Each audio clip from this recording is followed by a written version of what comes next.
Let's take a look at replacing the intake air temp sensor on a 3.5 liter Honda. Now we've removed the engine cover here, and the intake air temp sensor is located at the rear of the intake manifold. Now we feel around and find the electrical connector release, and I'm going to use a 19 millimeter open end wrench to break this loose, and we will spin this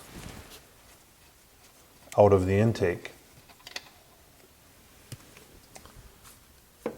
Once we've got the old one out, we'll take our new one. It comes equipped with an O-ring. Ensure that that's in place to seal us off so we don't have a vacuum leak. And we can simply start it by hand here in the intake, thread it in,